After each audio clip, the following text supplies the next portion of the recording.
Testing 1 2 3.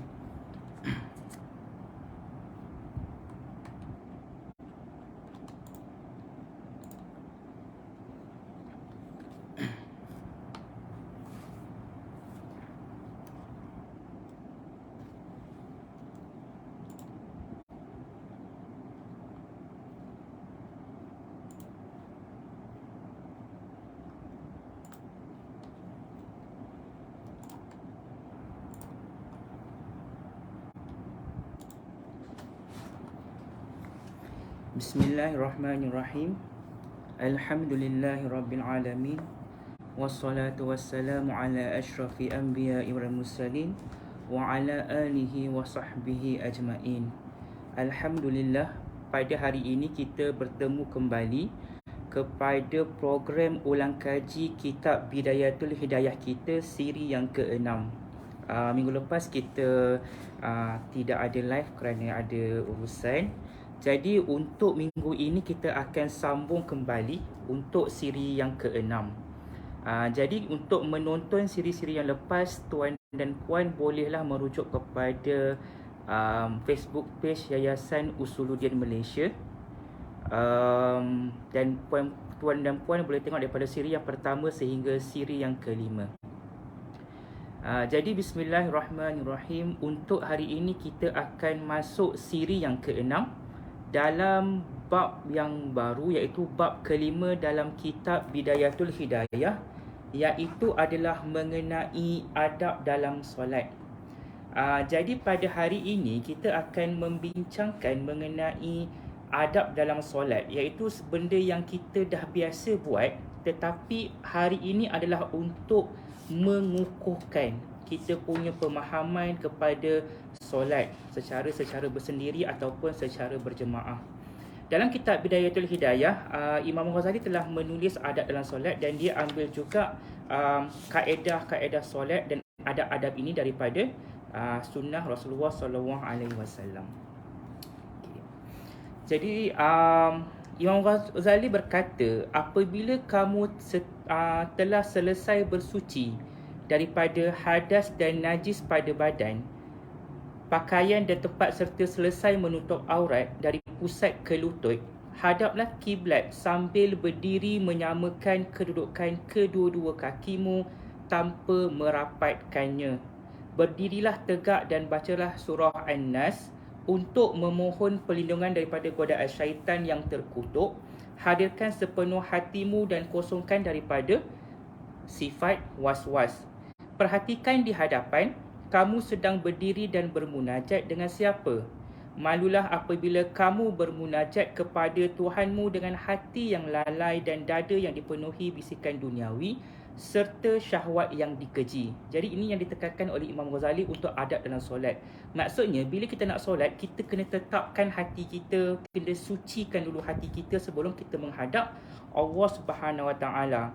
Ketahuilah bahawa Allah Ta'ala mengetahui segala isi hatimu dan sedang melihat ke arah hatimu.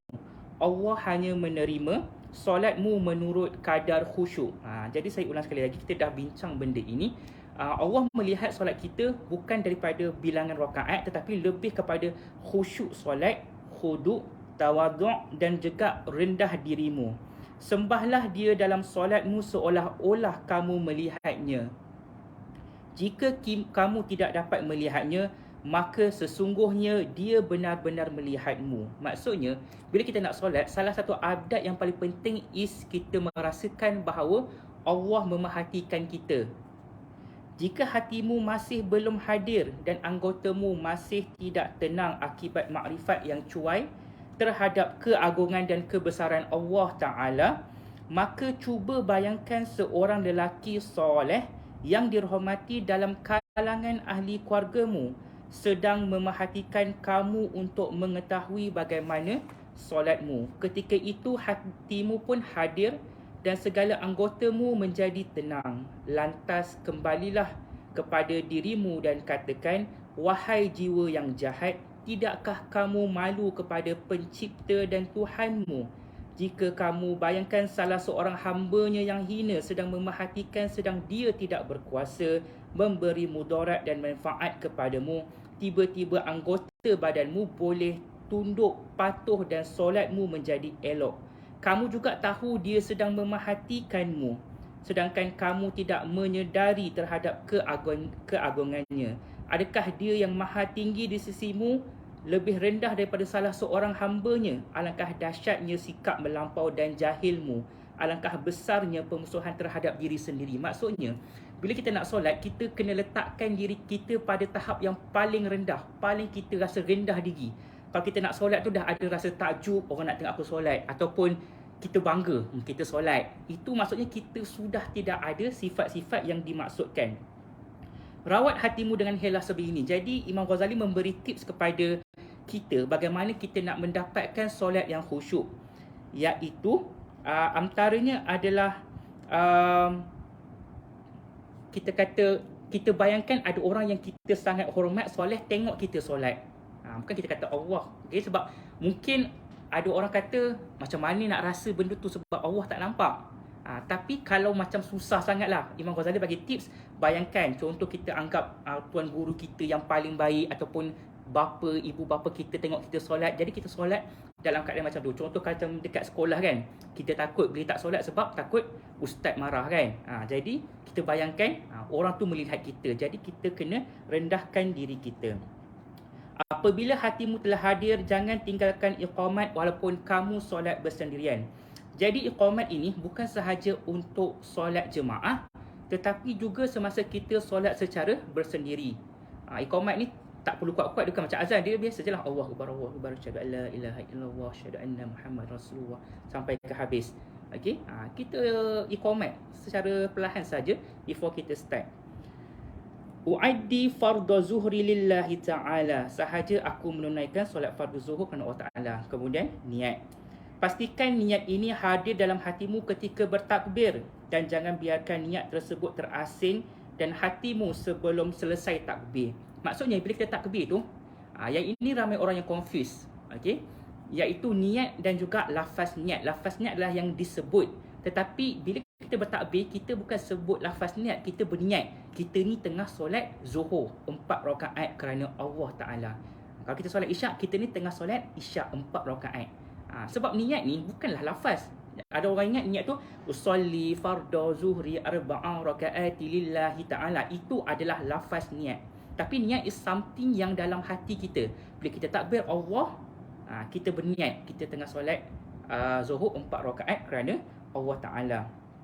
Angkat kedua-dua tanganmu ketika takbir sehingga setentang dengan dua bahu. Maksudnya dekat sini. Setelah melepaskannya ke bawah dahulu dalam keadaan terbentang dan jari-jarinya terbuka. Maksudnya kita takbir terlentang, jari terbuka. Jangan jari rapat macam ni. Ini untuk lelaki. Jangan bersusah payah untuk merapatkan atau merenggangkan jari-jarimu. Tinggikan kedua-dua tanganmu agar kedudukan dua ibu jari selari dengan cuping telinga. Maksudnya dekat sinilah. Ada orang takbir macam ni. Jadi yang betul adalah setentang dengan bahu, okey, dan jari kita selari dengan cuping telinga. Dia kata kat sini adalah selari, bukannya belakang cuping. Ada orang dia confuse tu buat belakang cuping pula kan. Selari tu maksudnya sama garis dengan cuping kita.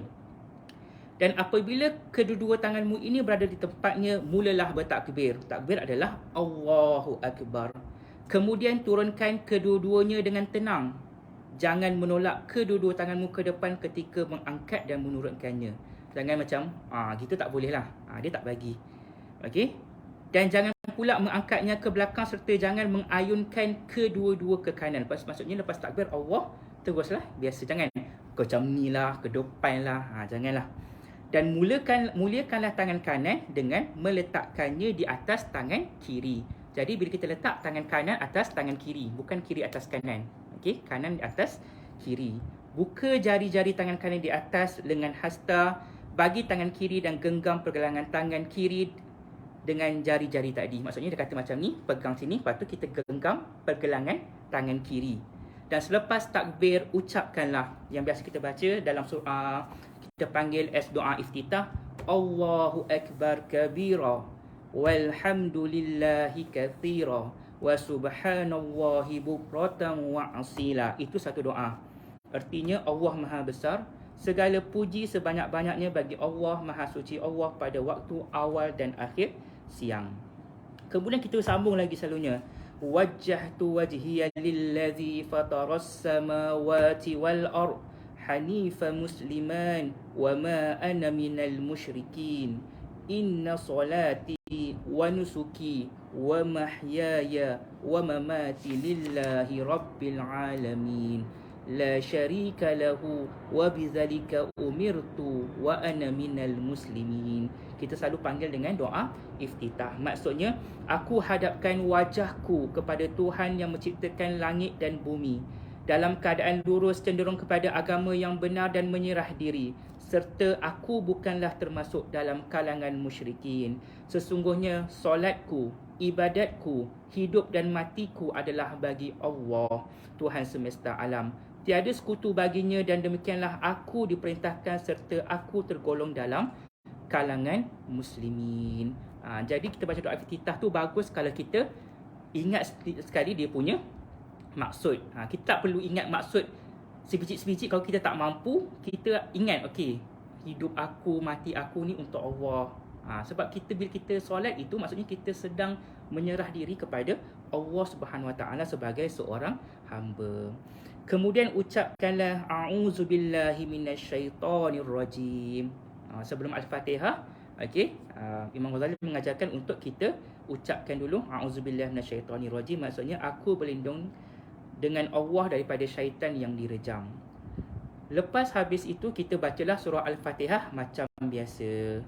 Tapi Al-Fatihah ni Imam Ghazali tekankan satu benda, iaitu untuk kita usaha dan membezakan antara huruf dot dengan dha dalam bacaan ketika solat. Ucaplah amin dan jangan menyambungkan terus dengan bacaan yang berikut. Okey, maksudnya bila amin tu jangan terus masuk surah. Kita break kejap baru masuk surah. Okey. Nyaringkan bacaan Quran dalam solat subuh, maghrib dan juga isyak. Okey, maksudku dalam 2 rakaat yang awal kecuali ketika kamu menjadi makmum. Nyaringkan juga ucapan kalimah amin.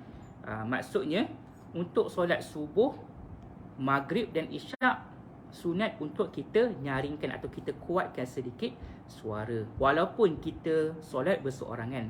Tetapi kalau kita solat jemaah, imam dah baca kuat, makmum tak perlulah. Okey, untuk 2 rakaat yang pertama sahaja, iaitu rakaat yang dibaca dengan surah. Dan Imam Ghazali juga mengajarkan surah-surah yang baik untuk dibaca mengikut waktu solat. Sebagai contoh dalam solat subuh, Imam Ghazali kata bacalah satu surah yang panjang daripada kategori Al-Mufassal, bermula daripada surah Al-Hujurat sehingga An-Naba'. Okey, awal-awal juzuk 30. Okey, selepas surah Al-Fatihah. Sebab subuh ini 2 rakaat dan waktu dia agak pendek, jadi elok kita baca surah yang sedikit panjang. Dalam solat maghrib pula, baca satu surah yang pendek daripada bermula Ad-Duha hingga An-Nas. Okey, jadi kalau waktu maghrib, Imam Ghazali kata better baca daripada Duha hingga An-Nas. Tapi nak baca surah lain pun tak ada masalah, tidak salah. Solat Zuhur, Asar dan Isyak, bacalah satu surah pertengahan bermula daripada surah Al-Naba' sehingga Ad-Duha. Nak baca surah Al-Washiyah ke Al-Fajr ke, okey, tak ada masalah. Seperti surah Al-Buruj dan surah-surah yang hampir sama panjang dengannya. Dalam solat subuh ketika musafir, bacalah surah Al-Kafirun dan surah Al-Ikhlas. Okay.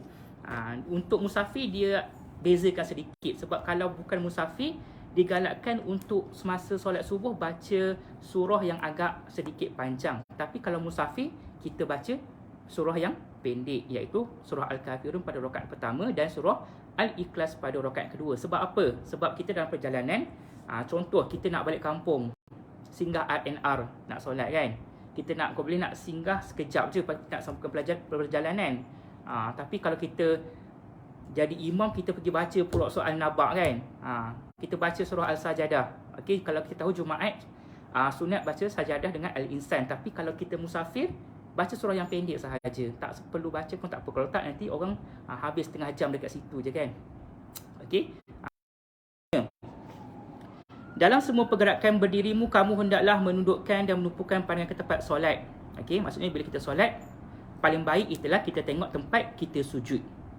Okey. Jangan sama sekali kamu menoleh ke kiri dan ke kanan dalam solat. Jangan tengoklah maksudnya. Kita tengah solat, tengok kiri, tengok kanan, tengok atas. Yang paling baik adalah tengok tempat kita sujud. Okey. Kemudian bertakbirlah untuk rukuk dan angkat kedua-dua tanganmu seperti yang telah dinyatakan dalam cara kita bertakbirlah. Biasalah Allahu Akbar. Okey. Masa rukuk, letakkan dua tapak tanganmu atas dua lutut. Okey, tangan atas lutut, bukan dekat betis, bukan dekat peha. Jari terbuka dan tegakkan dua lututmu semampu yang mungkin. Kalau orang yang sakit kaki, semampu yang diboleh lah. Tak mesti wajib ni. Sebab kita tahu. And ratakan belakang badan, leher dan kepalamu seperti sekeping papan. Okey, maksudnya kita bila rukuk tu betul-betul 90 degree. Okey. Kita ratakan badan kita macam ni, semampu yang boleh lah. Okey. Kemudian kita bacakan sebanyak 3 kali Subhana Rabbiyal Azim. Ada orang baca Subhana Rabbiyal Azim wa bihamdi. Okey. Kalau kat sekolah dulu cikgu ustazah selalu ajar Subhana Rabbiyal Azim wa bihamdi. Tapi kalau kita ikut sunnah Rasulullah membacakan Subhana Rabbiyal Azim, Subhana Rabbiyal Azim, Subhana Rabbiyal Azim sebanyak 3 kali. Maksudnya Maha Suci Tuhanku yang Maha Agung. Jika kita solat sendiri, kita boleh tambah jadi 7 atau 10 kali. Tapi kalau kita secara berjemaah, kita jadi imam, 3 kali sudah cukup. Bangun daripada rukuk, bacalah Sami Allahu liman hamidah. Allah mendengar sesiapa yang memujinya. Lepas tu boleh sambung Rabbana lakal hamd. Kita boleh sambung, selalu kita sambung macam tu lah.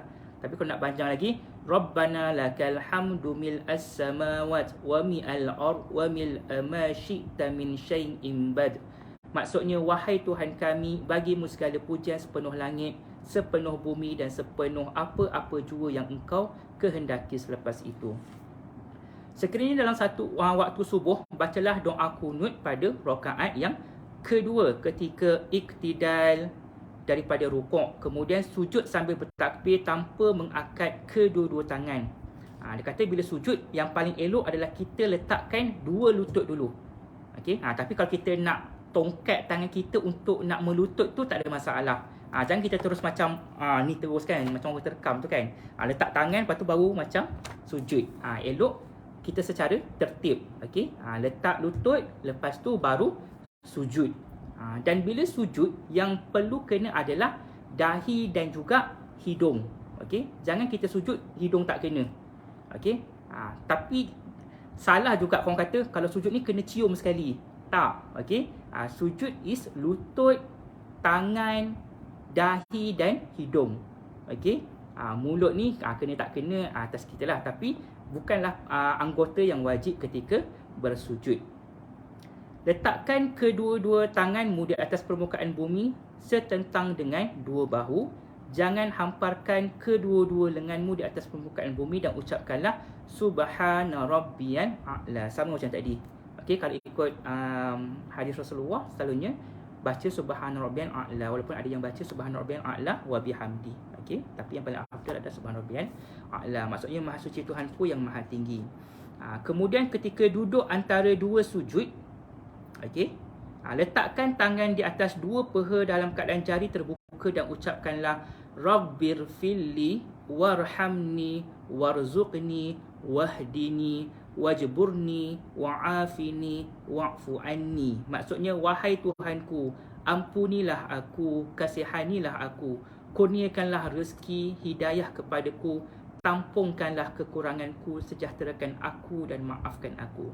Sebenarnya doa antara duduk antara dua sujud ni adalah doa yang paling kita rasa macam paling terkesan lah. Okay, sebab kita tengah duduk, kita baru sudah sujud, and then kita baca doa ni, kita akan rasa lagi macam sebab sedih, menyebabkan ada orang dia kata dia tanpa sengaja dia tersujud balik. Untuk orang-orang yang betul-betul menikmati solat.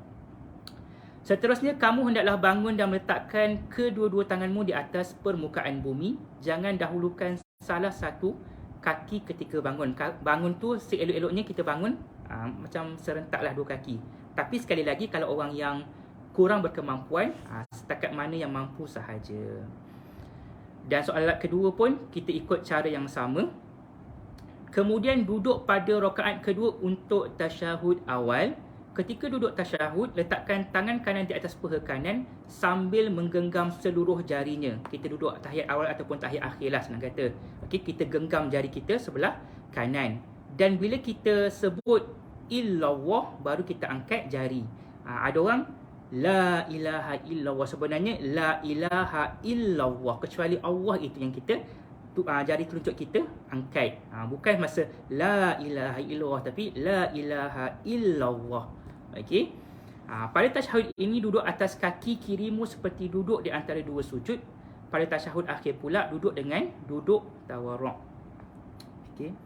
Akhiri solat dengan doa yang diketahui lagi maksur selepas selawat ke atas Nabi yang kita biasa bacalah. Ketika itu, ni tahiyat akhir, duduklah di atas punggung kirimu dan tempatkan kaki kiri keluar dari bawahnya serta tegakkan tapak kaki kanan semampu yang mungkin. Kemudian lepas habis bacalah ucapkanlah Assalamualaikum warahmatullahi sebanyak 2 kali, satu kanan satu kiri. Dia kata seeloknya kita ucap tu sambil kita boleh nampak pipi kat tepi kita. Okey. Anak mata kita ni boleh nampak kita punya pipi. Niatlah untuk keluar daripada solat dan niatkan salam kepada sesiapa yang berada dua di sisimu. Itu niat kita bagi salam lah. Okey. Inilah cara mengerjakan solat secara sendirian. Tunjang kepada solat ialah khusyuk, hati yang hadir berserta baca Al-Quran dan zikir dengan memahami maksudnya. Okey. Kita cuba untuk faham. Takkan kita solat 5 kali sehari dah berapa tahun kan? Takkan kita tak cuba faham, kita cuba faham. Tak boleh faham sebiji-sebiji, kita faham isinya. Contoh, doa iftitah kita faham, hidup kita, mati kita semua untuk Allah. Walaupun kita tak faham every each of the words. Okey.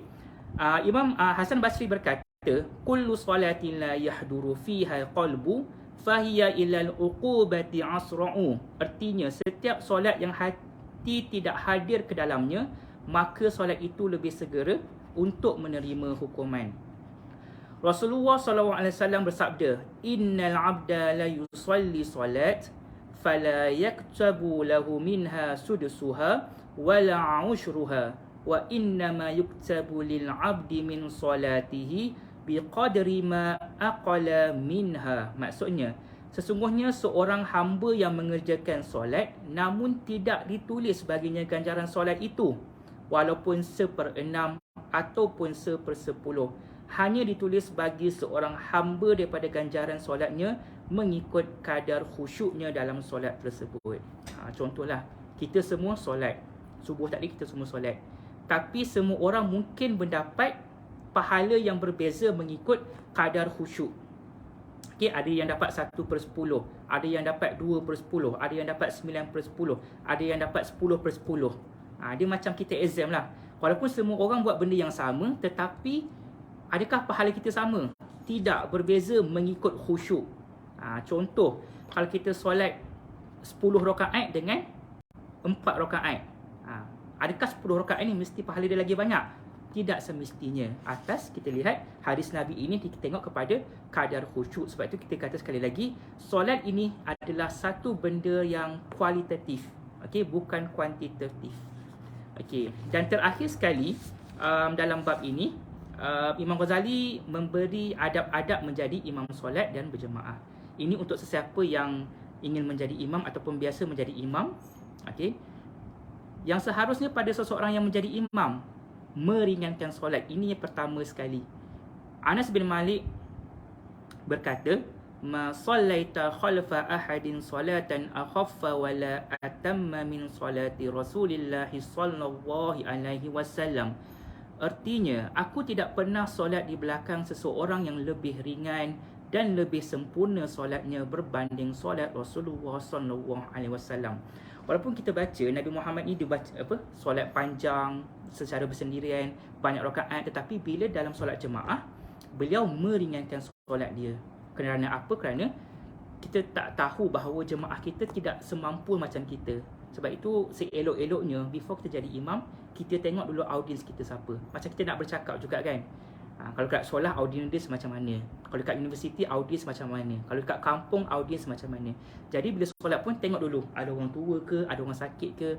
dan seboleh-bolehnya kita sederhana. Jangan terlalu ringkas, jangan terlalu panjang sangat. Yang kedua, tidak bertakbiratul ihram selagi muazzin belum selesai iqamat dan selagi saf tidak lurus. Sebab itu selalunya imam akan katakan luruskan saf. Okey. Ataupun tengah qomat kan. Allahu akbar, syahadu la ilaha illallah, tidak Allahu akbar. Okey, tak eloklah tu. Okey. Ketiga, imam hendaklah mengangkat suara dalam semua takbir dan makmum tidak perlu mengangkat suaranya kecuali sekadar dapat memperdengarkannya kepada diri sendiri. Okey, imam baca kuat, makmum dengar untuk kita sahaja. Okey, Allahu akbar. Jangan sampai kita mengganggu orang lain pula. Yang keempat, imam hendaklah berniat menjadi imam supaya mendapat ganjaran pahala berjemaah. Sekiranya imam tidak berniat, solat makmum masih sah. Okey. Macam kita datang lewat, kita nak imam, kita nak orang tu jadi imam kita, okey, masih sah walaupun imam tidak berniat sebagai imam. Imam hendaklah merendahkan suara ketika membaca doa iftitah dan ta'awuz seperti orang yang solat sendirian. Ini contoh macam iftitah, imam tak baca kuat Allahu akbar kabira walhamdulillahi katsira, tak, baca slow. Ataupun semasa Rabbil firli warhamni wajbuni, okey, imam tak baca kuat. Imam hanya kuat ketika membaca surah Al-Fatihah dan membaca surah pada rakaat pertama dan rakaat kedua.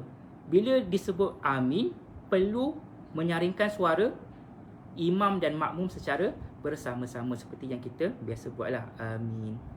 Yang keenam, imam hendaklah berhenti seketika selepas membaca surah Al-Fatihah untuk menghela nafas dan makmum pula membaca surah Fatihah pada waktu imam berhenti dalam solat jahriyah. Maksudnya lepas imam habis Fatihah, amin, makmum bacalah. Okey. Imam jangan gopoh-gopoh sangat kan.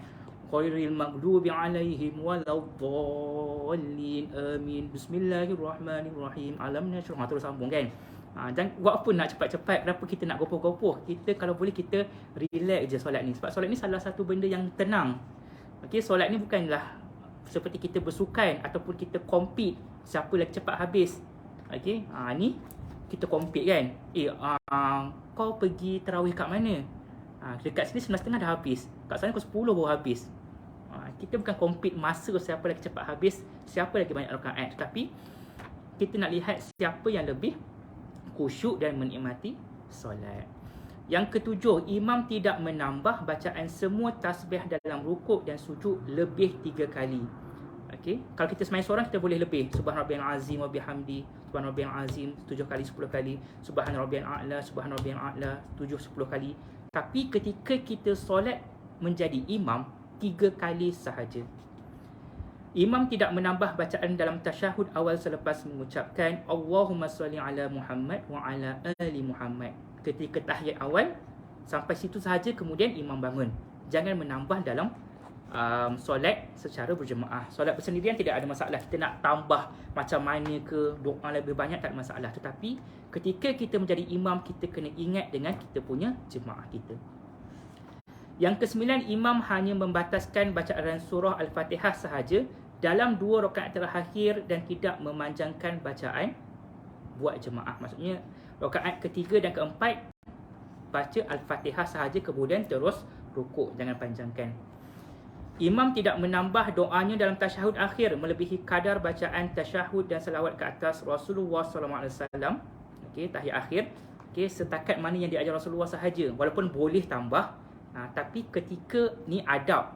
Jangan bezakan antara adab dengan hukum.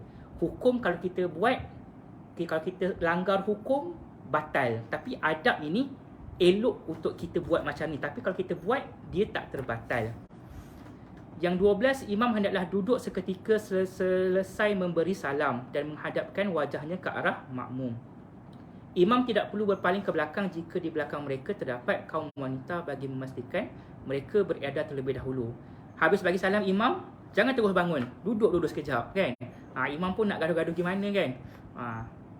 Tak sabar nak tengok bola ke apa kan. Break sekejap. Lepas habis tu, duduk sekejap and boleh palingkan muka tengok makmum macam biasa dibuat di masjid. Yang ke-13, mana-mana ahli jemaah tidak boleh bangun sehingga imam bangun. Imam bebas untuk beredar menurut kehendaknya, ikut kanan ataupun kiri. Tetapi ikut kanan lebih disukai. Okey. Sebab ini adalah adab. Okey. Macam kita dalam family kan. Ayah tak bangun lagi, kita bangun dulu kan.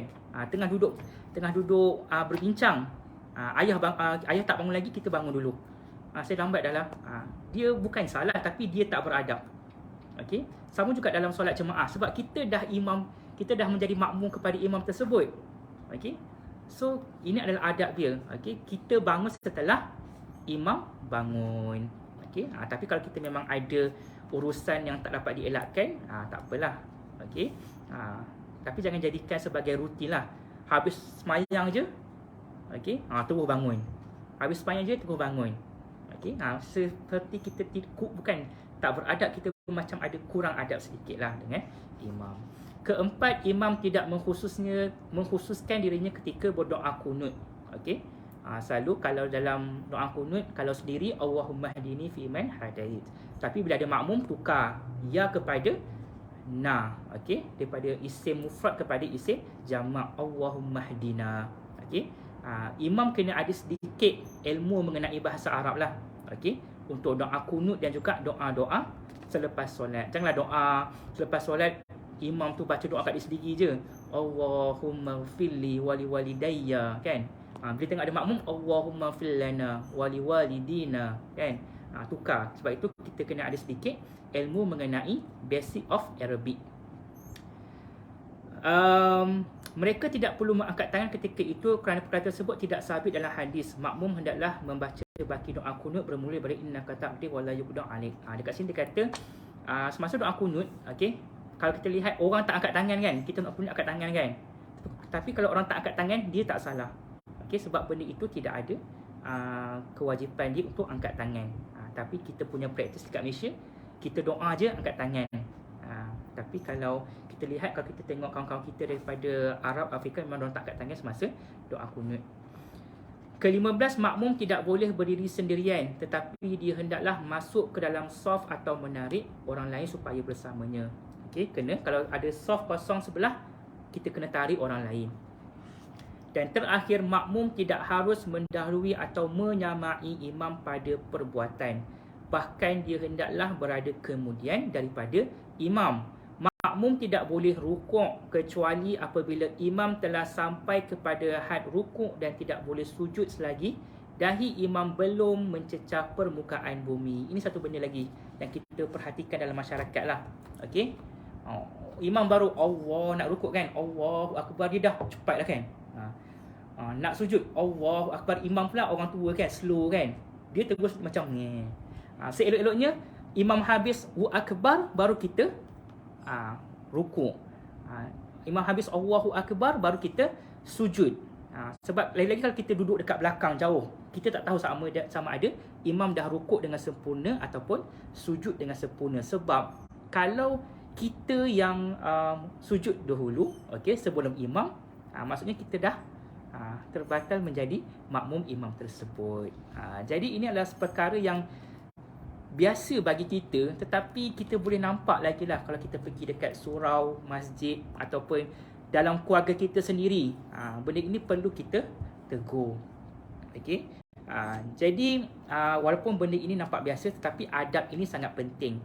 Cuma sekali lagi saya nak tekankanlah before kita akhiri kita punya kuliah ulang kaji pada pagi ini, kita kena bezakan antara hukum dan juga adab.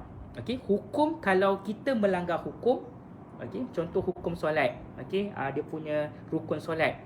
Kalau kita tak cukup, solat adalah terbatal. Tapi adab ini adalah perkara yang seelok-eloknya kita lakukan. Okey, contohlah kan, kalau kita nak keluar rumah, okey, kita ada orang keluar rumah, keluar je. Ada yang minta izin ibu bapa, cium tangan dulu. That is adab. Okey, tak kata pun salah kalau tak buat, tetapi kalau kita buat macam benda yang lebih beradab, lebih baik. Lagi-lagi kita sebagai masyarakat Islam di Malaysia, majoriti Islam dan masyarakat Melayu, yang masyarakat yang memang terkenal dengan adab dan juga santun. Jadi bagus untuk kita mengikut adab-adab yang telah diajarkan. Okey. Jadi saya rasa untuk hari ini setakat itu sahaja. Kita dah habis untuk bab adab-adab solat. Jadi pada minggu hadapan insya-Allah kita akan masuk bab yang ke-6, adab hari Jumaat. Okey. Rasanya kita ada lagi 3 atau 4 minggu untuk kita habiskan ulang kaji kitab Bidayatul Hidayah karya Imam Ghazali. Jadi saya rasa setakat itu sahaja untuk hari ini. Terima kasih semua kepada yang menonton. Semoga semua mendapat manfaat dan dapat barakah lagi-lagi dalam hari Jumaat yang mulia ini. Jadi sekian sahaja. Assalamualaikum warahmatullahi wabarakatuh.